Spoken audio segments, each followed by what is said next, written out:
प्रिय विद्यार्थियों, नमो नमः। दीपक्रम कक्षा 6 की संस्कृत पुस्तक का चौथा पाठ हम पढ़ रहे थे, जिसमें हमने चौथे पाठ का अर्थ और चौथे पाठ का अभ्यास पूरा कर लिया है। आज उससे थोड़ा आगे बढ़ के योग्यता विस्तार, जिसमें अलग से कुछ ज्ञान दिया रहता है, उसको पढ़ेंगे, समझेंगे, जानेंगे। लेकिन उससे पहले यदि आपने अभी तक संस्कृत शिक्षा चैनल को सब्सक्राइब नहीं किया है तो सब्सक्राइब कर लीजिएगा और साथ ही बेल आइकन का बटन अवश्य दबाइएगा, ताकि भविष्य में आने वाली सभी वीडियो का नोटिफिकेशन आपको प्राप्त हो सके। इसी के साथ वीडियो को पूरा देखिए, लाइक कीजिए, हेल्प कीजिए, प्यारा सा छोटा सा कमेंट कीजिए और अपने मित्र गणों के ग्रुपों में शेयर भी अवश्य कीजिएगा, ताकि वो भी योग्यता विस्तार को अच्छे से पढ़ सके, समझ सके और जान सके। तो चलिए चौथे पाठ अहम च त्वम च, इस पाठ के योग्यता विस्तार को करने के लिए चौथे पाठ का अभ्यास हम कल कर चुके हैं और हमने ये इतना कल पढ़ लिया था। भवान, भवती, भवन्तौ, भवत्यौ, भवन्तः, भवत्यः, ये प्रथम पुरुष का एक वचन, ये मध्य प्रथम पुरुष का द्विवचन और ये प्रथम पुरुष का बहुवचन के साथ प्रयोग होता है। आगे बढ़ते हैं। योग्यता विस्तार के अंतर्गत क्या है, ध्यान देंगे सभी। त्वम, युवाम, यूयम। त्वम मैंने तू, युवा मैंने तुम दोनों, यूयम मैंने तुम सभी। ये सबको पता होना चाहिए कि संस्कृत में 3 वचन होते हैं, एक वचनम, द्विवचनम और बहुवचनम। त्वम एक वचनम, युवाम द्विवचनम, यूयम बहुवचनम। तुम, तुम दोनों, तुम सभी। एतेषां प्रयोग है, इनका प्रयोग मध्यम पुरुषस्य, मध्यम पुरुष के क्रियापदेन से, क्रियापद के साथ भवती होता है। यानी कि त्वम, युवाम, यूयम मध्यम पुरुष है और मध्यम पुरुष में यदि त्वम है तो एक वचनम, युवाम है तो द्विवचनम, यूयम है तो बहुवचनम के साथ इसका प्रयोग होता है। और है अहम, आवाम, वयम, मैं, हम दोनों, हम सभी। एतेषां प्रयोग है, इनका प्रयोग उत्तम पुरुषस्य, उत्तम पुरुष के क्रियापदेन से भवती, क्रियापद के साथ होता है। यानी कि त्वम, युवाम, यूयम मध्यम पुरुष की क्रिया के साथ प्रयोग किया जाता है। अहम, आवाम, वयम का उत्तम पुरुष की क्रिया के साथ प्रयोग किया जाता है। यदि ऊपर नीचे कहीं प्रयोग किया तो उसको गलत माना जाएगा। संस्कृत में पुरुष भी कितने होते हैं? 3। प्रथम पुरुष है, मध्यम पुरुष है, उत्तम पुरुष है। और वचन भी कितने होते हैं? 3, एक वचनम, द्विवचनम और बहुवचनम। लिंग भी 3 होते हैं, पुल्लिंगम, स्त्रीलिंगम और नपुंसक लिंगम। यहाँ पर पुरुष और वचनम का प्रयोग है। ये उत्तम पुरुष है। अहम, मैं यानी कि खुद को व्यक्ति हमेशा उत्तम मानता है। मैं, हम दो, हम सभी, ये है उत्तम पुरुष। और जो हमारे सामने जिसके लिए हम प्रयोग करते हैं तू, तुम दो, तुम सभी, वो होता है मध्यम पुरुष। त्वम तुम, युवाम तुम दो, यूयम तुम सभी। ये लाइन एक वचनम की, ये द्विवचनम की और ये लाइन बहुवचन की। इस तरह से पहली लाइन प्रथम पुरुष, दूसरी लाइन मध्यम पुरुष और तीसरी लाइन उत्तम पुरुष की होती है। उत्तम पुरुष अहम, आवाम, वयम और उत्तम पुरुष की क्रिया लगेगी। अहम के साथ अस्मि, ये मैं पीछे आपको लिखवा चुका हूँ। ये देखिए प्रश्न नंबर 2 में भी लिखवाया था और यहाँ भी समझाया। अहम के साथ अस्मि, आवाम के साथ स्व है, वयम के साथ समय आता है, त्वम के साथ असि, युवाम के साथ स्थ और यूयम के साथ स्थ आता है। और ये प्रश्न नंबर 4, प्रश्न नंबर 2 में भी मैं लिखवा चुका हूँ, पीछे जा कर के आप देख सकते हैं, समझ सकते हैं। तो चलिए सबसे पहले उत्तम पुरुष अहम, आवाम, वयम। मध्यम पुरुष त्वम, युवाम, यूयम। इन 6 पदों को छोड़कर 1, 2, 3, 4, 5, 6 सब प्रथम पुरुष होता है। ये आप समझ लें। इन 6 पदों को छोड़कर अहम, आवाम, वयम, त्वम, युवाम, यूयम सब प्रथम पुरुष होता है। और यदि वो एक वचन में है तो एक वचन की क्रिया लगेगी, द्विवचन है तो द्विवचन की क्रिया लगेगी, बहुवचन है तो बहुवचन की क्रिया लगेगी। इस बात का ध्यान रखिएगा।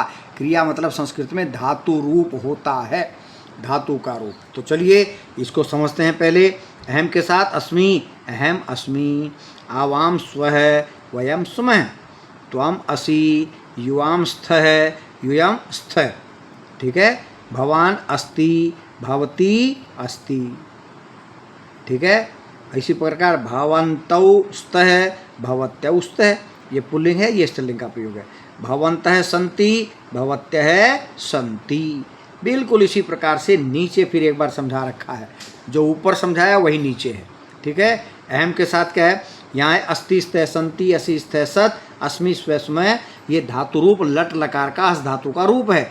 नीचे गम धातु, लट लकार, प्रथम पुरुष, मध्यम पुरुष और उत्तम पुरुष तीनों को एकवचन द्विवचन बहुवचन में दिखा रखा है, जिसके रूप चलते हैं गच्छति, गच्छतः, गच्छन्ति, गच्छसि, गच्छतः, गच्छत, गच्छामि, गच्छावः, गच्छामः।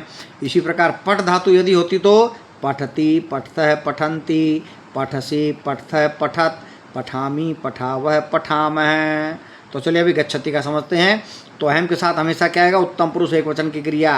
अहम गच्छामि, आवाम गच्छावः, वयम गच्छामः, त्वं गच्छसि, युवाम गच्छतः, यूयम गच्छत, भवान गच्छति, भवती गच्छति। ये पुल्लिंग, ये स्त्रीलिंग, ये स पुल्लिंग है। स गच्छति, सा गच्छति, सा स्त्रीलिंग है।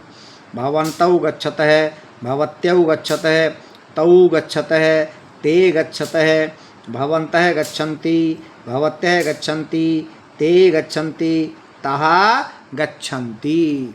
क्या पढ़ रहे हैं हम? योग्यता विस्तार। तो ध्यान रखिएगा सभी का। अब नीचे दे रखा है गीताम, गीत। चलिए गीत भी पढ़ते हैं भाई। गीत का नाम क्या है? अहम पठामी, मैं पढ़ता हूँ। और यदि लड़की है तो क्या बोलेगी? रहेगा अहम पठामी, मैं पढ़ती हूँ। लड़की यदि ये वाक्य कहे अहम पठामी तो इसकी हिंदी होगी मैं पढ़ती हूँ। लड़का अगर इस वाक्य को बोले अहम पठामी तो होगा मैं पढ़ता हूँ। यानी कि अहम पठामी से आप समझ नहीं सकते कि ये लड़का है या लड़की। उससे समझेंगे कि इस वाक्य को बोल कौन रहा है। अगर पुल्लिंग बोल रहा है तो मैं पढ़ता हूँ, यदि स्त्रीलिंग बोल रही है, कोई लड़की बोल रही है तो मैं पढ़ती हूँ। अहम पठामी प्रसंग के अनुसार होगा कि उस प्रसंग में कौन इस वाक्य को बोल रहा है। यदि पुरुष बोल रहा है तो मैं पढ़ता हूँ, और यदि कोई स्त्री बोल रही है तो मैं पढ़ती हूँ, इसका अर्थ होगा। चलिए, अहम पठामी संस्कृतम। अगर लड़की बोल रही है तो क्या होगा? मैं संस्कृत पढ़ रही हूँ। लड़का अगर इसको बोलता है तो क्या होगा? मैं संस्कृत पढ़ रहा हूँ।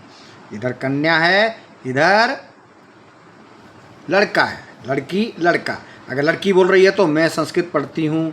लड़का बोल रहा है तो मैं संस्कृत पढ़ता हूँ। कक्षा में लड़का भी होता है, लड़की भी होती है। यदि लड़की इसकी हिंदी करेगी तो क्या करेगी? अहम पठामी संस्कृतम, मैं संस्कृत पढ़ती हूँ। अगर लड़का कोई है वो इसकी हिंदी लिख रहा है तो क्या लिखेगा? मैं संस्कृत पढ़ रहा हूँ। इस बात का ध्यान रखिएगा। लड़का अगर लिखेगा तो मैं पढ़ रहा हूँ, लड़की लिखेगी तो मैं पढ़ रही हूँ। समझ गए अब सारे? अहम वदामी संस्कृतम, मैं संस्कृत बोलती हूँ। इधर से बोल रहे हैं हम पहले कन्या पक्ष की तरफ से। अहम वदामी संस्कृतम, मैं संस्कृत बोलती हूँ। अहम लिखामी संस्कृतम, मैं संस्कृत लिखती हूँ। सदैव सुंदर अक्षरम, हमेशा सुंदर अक्षरों में मैं संस्कृत लिखती हूँ। अहम स्मरामी मातरम, मैं माता को याद करती हूँ। माता कौन? सरस्वती माता को, क्योंकि विद्या की देवी कौन है? माँ सरस्वती। अहम स्मरामी मातरम, मैं सरस्वती माता को स्मरण करती हूँ। अब सरस्वती माता मैं कहाँ से बोल रहा हूँ? चित्र को देख करके। अगर चित्र नहीं होता तो सीधा हम लिखते मैं माता को याद करती हूँ। अहम भजामी मातरम, मैं सरस्वती माता को भजती हूँ। अहम सदैव भक्तिपूर्वकम मातरम नमामि, मैं हमेशा भक्तिपूर्वक माता सरस्वती को नमस्कार करती हूँ। अब लड़के की तरफ से बोलते हैं। मैं अहम पठामी संस्कृतम, मैं संस्कृत पढ़ता हूँ। अहम संस्कृतम वदामी, मैं संस्कृत बोलता हूँ। अहम सदैव सुंदराक्षरम संस्कृतम लिखामि, मैं हमेशा ही सुंदर अक्षरों में संस्कृत लिखता हूँ। लड़के की तरफ से बोल रहे हैं। अहम मातरम स्मरामि, मैं माँ सरस्वती को याद करता हूँ। अहम मातरम भजामि, मैं माँ सरस्वती को भजता हूँ। अहम सदैव भक्तिपूर्वकम मातरम नमामि, मैं हमेशा ही भक्तिपूर्वक माता को, सरस्वती माता को नमस्कार करता हूँ। आज के लिए इतना ही, आगे का करेंगे कल। तब तक के लिए जयतु सुर भारती।